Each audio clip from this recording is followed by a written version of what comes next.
Hello dear student, solid state top 10 MCQs मध्ये तुमच्या सगळ्यांचं स्वागत आहे. स्टुडंट्स, एमएसटी सीईटी देत आहेत तर तुम्हाला हे 10 एमसीक्यूज नक्कीच आले पाहिजे. आणि हो, यासारखेच या टॉपिक वरती रिलेटेड असलेले अदर एमसीक्यूज देखील सॉल्व्ह करण्यासाठी हे टॉप 10 एमसीक्यूज तुम्हाला हेल्प करणार आहे.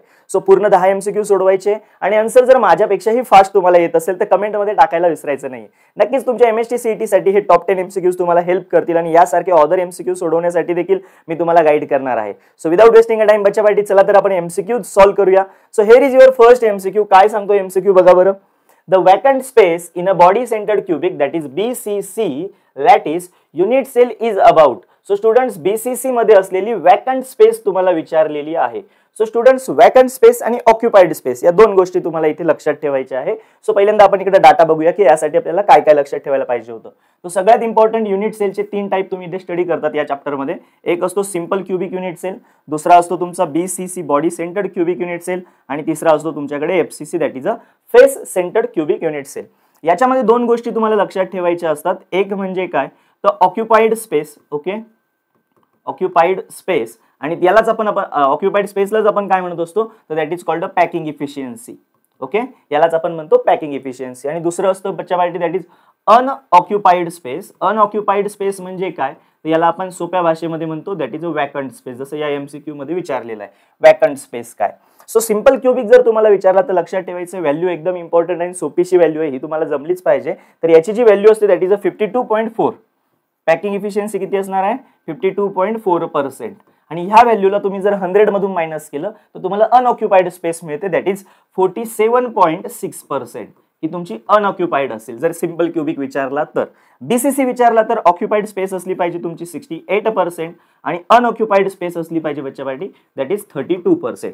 आणि जर तुम्हाला FCC विचारला असेल तर ऑक्युपाइड स्पेस असेल तुमची 74% आणि अनऑक्युपाइड स्पेस असेल तुमची 26%.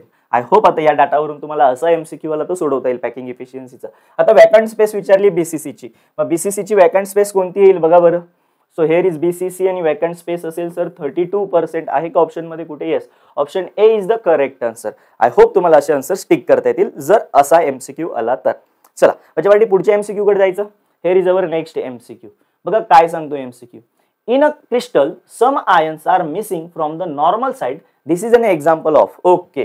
तुम्हाला काय विचारलंय की एक क्रिस्टल आहे ज्याच्यामध्ये काही आयन्स हे मिस होत आहे नॉर्मल साइड्स वरून आणि हे कुठल्या टाइपचं एक्झाम्पल आहे. Generally app centre, interstitial, Frenkel की स्कॉटी. हा डिफेक्टचा क्वेश्चन आहे आणि डिफेक्ट मध्ये जनरली तुम्ही 2 डिफेक्ट मनापासून वाचले पाहिजे. त्यातला पहिला डिफेक्ट असतो तुमचा that is Schottky defect. Okay, हा डिफेक्ट तुम्हाला व्यवस्थित वाचायचा आहे बच्चा पार्टी, हा खूप इम्पॉर्टंट असतो. आणि दुसरा डिफेक्ट आहे that is a Frenkel defect. या डिफेक्ट वरती क्वेश्चन बऱ्यापैकी विचारतात स्कॉटी आणि फ्रँकेल मध्ये. स्कॉटी मध्ये काही गोष्टी लक्षात ठेवायच्या आहे. जसं इम्पॉर्टंट असेल की हा जो डिफेक्ट आहे स्कॉटी आणि फ्रँकेल कोणामध्ये असतो, तर जसं आयन्स आला ना तर आयन्स वरून एक लक्षात ठेवायचं आहे की हे आयोनिक सॉलिड मध्ये हे डिफेक्ट असतात. आणि आयोनिक सॉलिड कशाचे बनलेले असतील, तर ऑब्विसली आयोनिक सॉलिड हे आयन्सचे बनलेले असतील.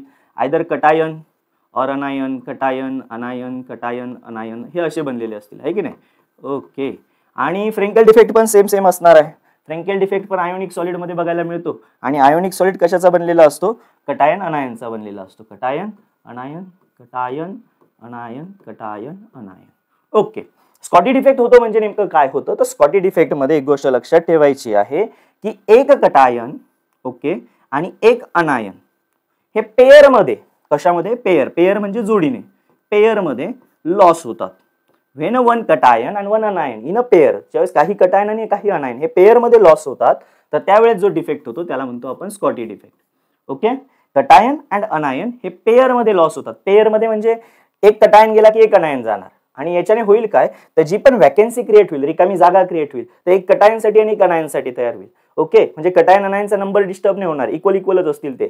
एक कटायन गेला तर एक अनायन, पहिले समजा 5 कटायन आणि 5 अनायन होते, एक कटायन गेला एक अनायन गेला तर 4 कटायन आणि 4 अनायन राहतील. फ्रँकेल डिफेक्ट मध्ये तसं नाही होत. फ्रँकेल डिफेक्ट मध्ये होतं काय, तर हा स्मॉल साईज मध्ये असतो. ओके, स्मॉल साईज मध्ये असतो. आणि हा स्मॉल साईज मध्ये असल्यामुळे होतो काय, हा याची रेग्युलर साईड सोडून देतो, रेग्युलर जी जागा आहे ती मिस करतो आणि असं रिकामी जागा जिथे प्रेझेंट असेल तर त्या रिकाम्या जागेमध्ये, ह्या रिकाम्या जागेला आपण म्हणत असतो इंटरस्टिशियल पोझिशन. काय म्हणतो आपण याला, इंटरस्टिशियल पोझिशन.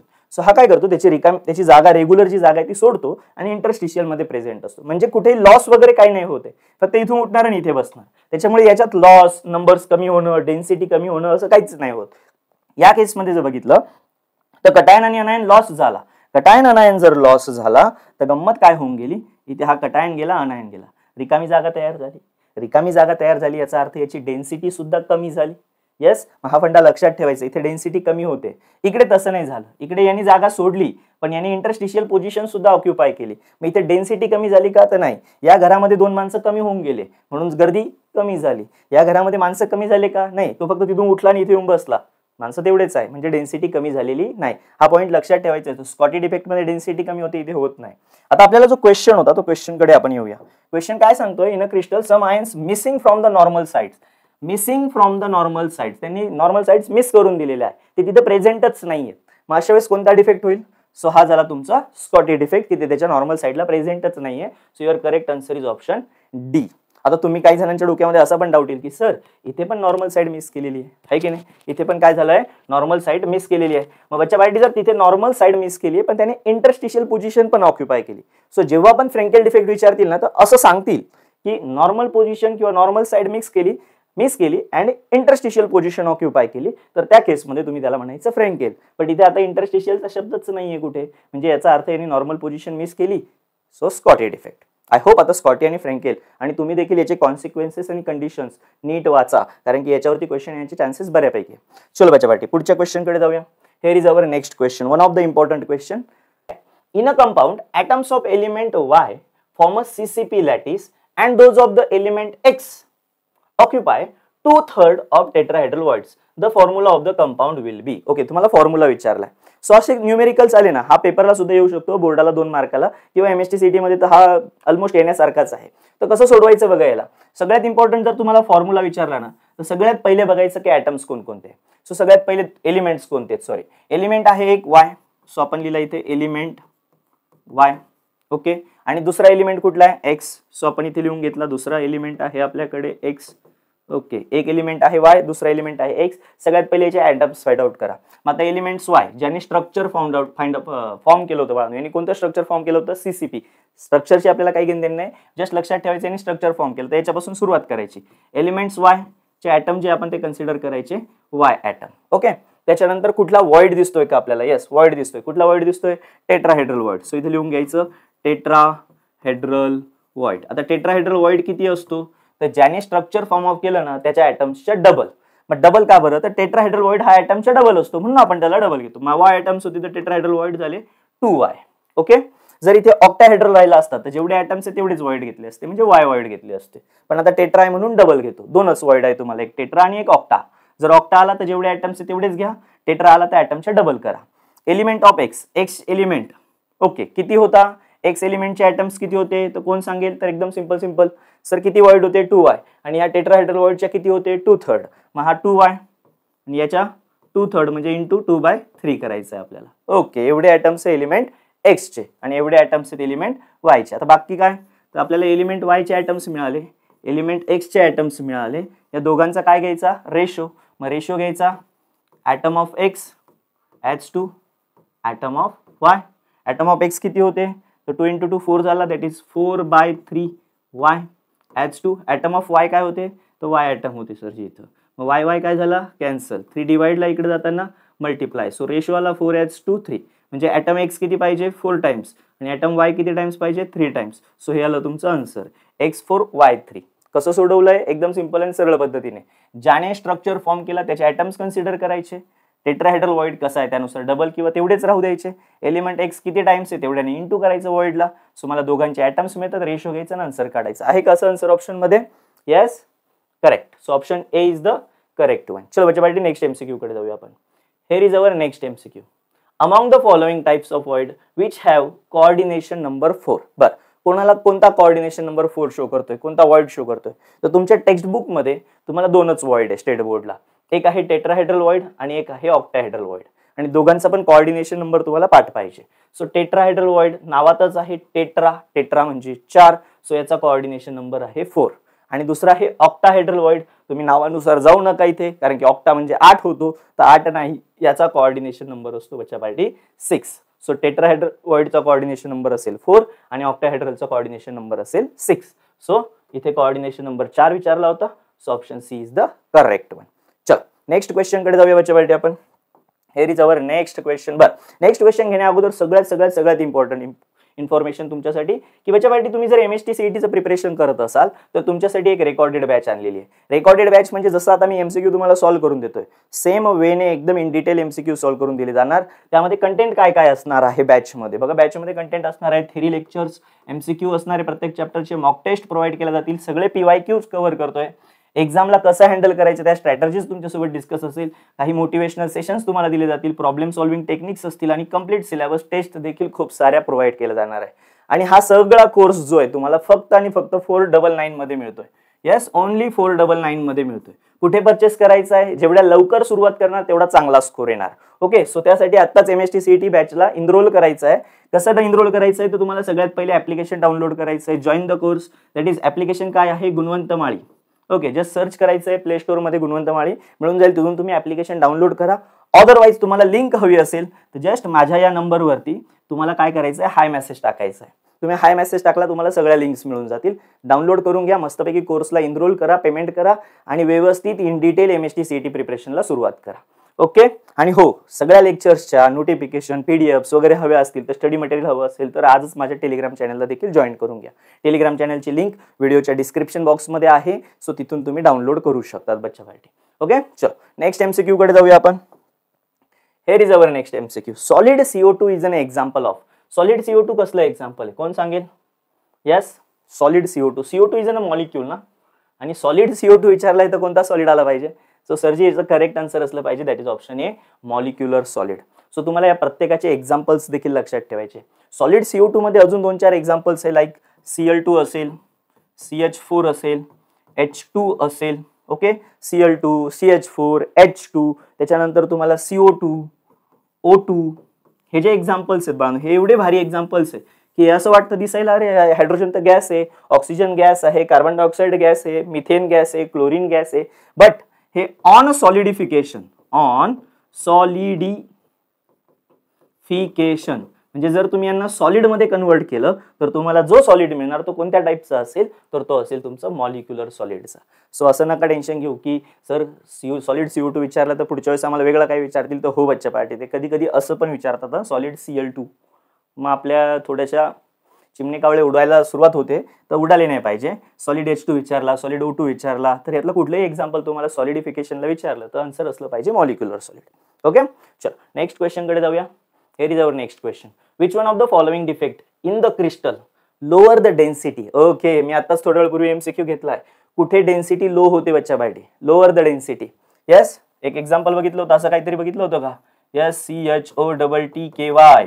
येस, कटायन आणि अनायन पेअर मध्ये लॉस होतो, तिथे डेन्सिटी काय होते? कमी होते. आहे ऑप्शन मध्ये. Yes, the correct answer is option B. I hope तुम्हाला याचं आन्सर आलं पाहिजे. चलो नेक्स्ट क्वेश्चन कडे जाऊया. The ability of a given substance to form 2 or more crystalline structure is called. बरं, एखादा कंपाऊंड आहे किंवा एखादा सबस्टन्स आहे आणि तो सबस्टन्स जर एकापेक्षा जास्त फॉर्म मध्ये प्रेझेंट असेल तर याला आपण काय म्हणतो? त्याचं करेक्ट आन्सर असेल बच्चा party, that is option C, polymorphism. Isomorphism म्हणजे वेगवेगळे substance having the same crystal structure, आणि पॉलिमॉर्फिझम एकच सबस्टन्स आणि वेगवेगळे फॉर्म असतील तर पॉलिमॉर्फिझम. याचे 2 एक्झाम्पल पुस्तकामध्ये आहे. त्यातलं पहिलं example calcium carbonate. Yes, calcium carbonate. Calcium कार्बोनेटचे पॉलिमॉर्फ्स तुम्हाला विचारू शकतात. तर कॅल्शियम कार्बोनेटचे 2 पॉलिमॉर्फ्स कोणते? तर सगळ्यात पहिला तुम्हाला एक माहित पाहिजे, दॅट इज कॅल्साइट आणि आर्गोनाइट असणार आहे. तर एक असेल कॅल्साइट आणि दुसरा असतो आर्गोनाइट. ओके, आणि दुसरा असेल बच्चा पार्टी, दॅट इज सिलिका. सिलिकाचे तुम्हाला पॉलिमॉर्फ्स विचारू शकतात. तर सिलिकामध्ये पण 3 एक्झाम्पल्स आहेत. सिलिकाचे 3 पॉलिमॉर्फ्स असे आहेत. एक असेल अल्फा कॉर्ड्स, दुसरा असतो बीटा कॉर्ड्स आणि तिसरा असतो क्रिस्टोबालाइट. हे तुम्हाला पेपरला विचारू शकतात. तो सिलिकाचे 3 पॉलिमॉर्फ्स आणि कॅल्शियम कार्बोनेटचे 2 पॉलिमॉर्फ्स आणि आयसोमॉर्फ्सचे देखील तुम्ही एक्झाम्पल्स पेपरमध्ये जातापूर्वी पहिल्यांदा वाचून जायचे की इम्पॉर्टंट असणार आहे. चल नेक्स्ट क्वेश्चन कडे जाऊया बच्चा पार्टी. कॉपर क्रिस्टल बरं न्यूमेरिकल आलेला आहे आणि असे न्यूमेरिकल्स बऱ्याच वेळेस म्हणजे सीईटी तर मागच्या कंटिन्युअसली इयर्स मध्ये तर असे क्वेश्चन्स खूप सारे विचारत होती. आता थोडासा फॉर्मॅट बदलला आहे त्याच्यामुळे हे क्वेश्चन्स कमी बघायला मिळतात, बट येऊ शकतो एखाद्या बॅचला एखादा क्वेश्चन असा येऊ शकतो. कॉपर क्रिस्टलायझेशन आहे FCC unit cell with a length, okay this is a edge length A. What is the radius of copper atom, okay तुम्हाला काय विचारलाय, रेडियस विचारलेला आहे. त्याच्यावरती बघा जर तुम्हाला एज लेंथ दिली आणि रेडियस विचारलाय किंवा रेडियस दिला आणि एज लेंथ विचारली तर काही कॉमन फॉर्म्युलेज पाठ असले पाहिजे. फॉर्म्युलेज लिहून देतोय, लक्ष द्या व्यवस्थित. सगळ्यात पहिला फॉर्म्युला असतो सिंपल क्यूबिक, बीसीसी आणि एफसीसी साठी तिघांसाठी आपण फॉर्म्युले बघूया. सो सिंपल क्यूबिक साठी जो फॉर्म्युला असणार आहे तो फॉर्म्युला असा असतो, radius is equal to edge length upon 2. काय फॉर्म्युला असतो, radius is equal to edge length upon 2. त्याच्यानंतर बीसीसी साठी फॉर्म्युला काय असतो, तर बीसीसी साठी फॉर्म्युला असतो radius is equal to √3/4 into edge length. आणि एफसीसी साठी हा फॉर्म्युला असतो radius is equal to √2/4 edge length. Okay, I hope तुम्हाला हे फॉर्म्युले लक्षात राहतील. बरं सर आम्ही हे सगळं सोडवायचं का, तर नाही, कसं असणार आहे बघा, याला सिम्प्लिफाय करून घ्यायचं. आता इथे 1/2 असेल ना, तर 1/2 म्हणजे काय रे 0.5 आणि इंटू काय करायचा ए, म्हणजे 0.5 ने ए ला इंटू केला किंवा ए ची हाफ व्हॅल्यू केली तरी तुम्हाला आन्सर मिळून जातं. √3/4 ची जी व्हॅल्यू आहे ती तुम्हाला माहित पाहिजे, दॅट इज 0.4330 ही व्हॅल्यू असणार आहे. ओके, आणि इंटू काय करायचा ए, आणि लास्ट दॅट इज √2/4 याची जी व्हॅल्यू असते बच्चेवाटी ती असते 0.3535. ओके, आणि इंटू काय करायचा ए. सो अशा व्हॅल्यूज लक्षात ठेवायचे, कारण की एक एमएसटी सीईटी या फॉर्म्युल्यावरती देखील क्वेश्चन विचारते. ओके, तो क्वेश्चन घेतलाय मी तुमच्यासाठी मुद्दामून. पहिल्यांदा आपण न्यूमेरिकल सॉल्व्ह करून घेऊ. मग आपल्याला एफसीसी दिलेला होता, एज लेंथ दिलेली होती आणि रेडियस विचारलेला होता. सो काय आन्सर आलं पाहिजे बच्चेवाटी, बघा बरं. एफसीसीचा फॉर्म्युला वापरणार आपण. एफसीसी साठी रेडियस विचारलेला आहे, रेडियसचा फॉर्म्युला काय 0.3535 इंटू एज लेंथ. बरं 0.3535 इंटू एज लेंथ किती होती 361. आय होप माझ्यापेक्षा तुम्ही खरंच खूप हुशार आहात, मल्टिप्लिकेशन एकदम फास्ट करणार आणि आन्सर सांगणार विदिन 10 सेकंड्स पटापट. काय आन्सर आलं पाहिजे 3 into 361, 3535 into 361, almost nearly. The correct answer is option B, 127 picometre is the correct one. चलो बच्चा बाटी नेक्स्ट क्वेश्चन कडे जाऊया आपण.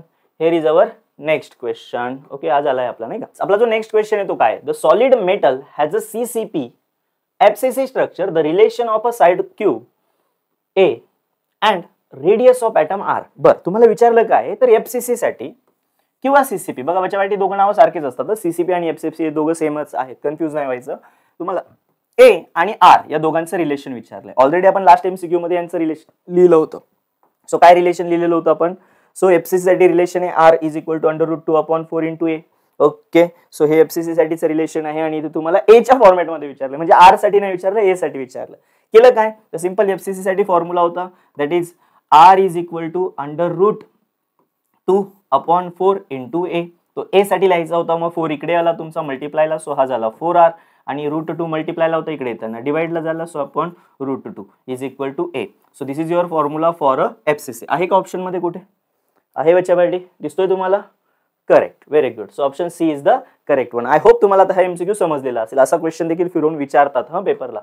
सो लास्ट क्वेश्चन असावा कदाचित हा तुमचा, close packing is maximum in the crystal lattice. Okay, सगळ्यात जास्त क्लोज पॅकिंग कशामध्ये असते, हा एमसीक्यू तुमच्यासाठी असेल, कमेंटमध्ये आन्सर करायचं आहे. सिंपल क्यूबिक मध्ये असते क्लोज पॅकिंग, फेस सेंटर मध्ये, बॉडी सेंटर मध्ये, की नन ऑफ दिस. कारण की ऑलरेडी तुम्हाला पहिल्याच एमसीक्यू मध्ये सगळ्या व्हॅल्यूज प्रोव्हाइड केलेल्या आहे की सिंपल क्यूबिकची पॅकिंग इफिशियन्सी किती असते, बीसीसीची पॅकिंग इफिशियन्सी किती असते आणि एफसीसीची पॅकिंग इफिशियन्सी किती असते. या तिघांची पण पॅकिंग इफिशियन्सी तुम्हाला फर्स्ट एमसीक्यू मध्ये प्रोव्हाइड केला आहे. सो तुम्हाला याचं आन्सर कमेंटमध्ये करायचं बच्चा बाटी, मी कमेंट्स बघणार आहे तुमच्या. चलो नेक्स्ट एमसीक्यू कडे जायचं का. ओके, एमसीक्यू संपलेले आहे आणि ऑलरेडी जसं मी तुम्हाला थोड्या वेळ पूर्वी सांगितलं, सेम तुम्हाला एमएसटी सीईटी बॅच मिळणार आहे, रेकॉर्डेड बॅच मिळते जस्ट ₹499. बच्चाबाटी 499 मध्ये काहीच नाही आहेत आणि तुमचं एमएसटी सीईटीचं प्रिपरेशन होतंय आणि एकदम इन डिटेल होतंय, सगळे पॉईंट्स तुम्हाला दिलेले आहेत. सोबतच तुम्ही जर ऍप्लिकेशन अजूनही डाउनलोड केलं नसेल तर ऍप्लिकेशन मध्ये बऱ्याचपैकी स्टडी मटेरियल प्रोव्हाइड केलेलं आहे. सो तुम्ही तिथे स्टडी मटेरियल डाउनलोड करू शकता. जस्ट ऍप्लिकेशन डाउनलोड करायचं आहे गुणवंत माळी, किंवा तुम्हाला माझ्या व्हॉट्सअपवरती जस्ट हाय मेसेज टाकायचा आहे, तुम्हाला सगळ्या लिंक्स मिळून जातील. आणि हो, टेलिग्रामला जॉईन केलं नसेल तर व्हिडिओच्या डिस्क्रिप्शन बॉक्समध्ये व्हॉट्सअप ग्रुप आणि टेलिग्रामच्या लिंक्स आहेत, जॉईन करून घ्या, जेणेकरून सगळ्या नोटिफिकेशन्स तुमच्यापर्यंत येतील.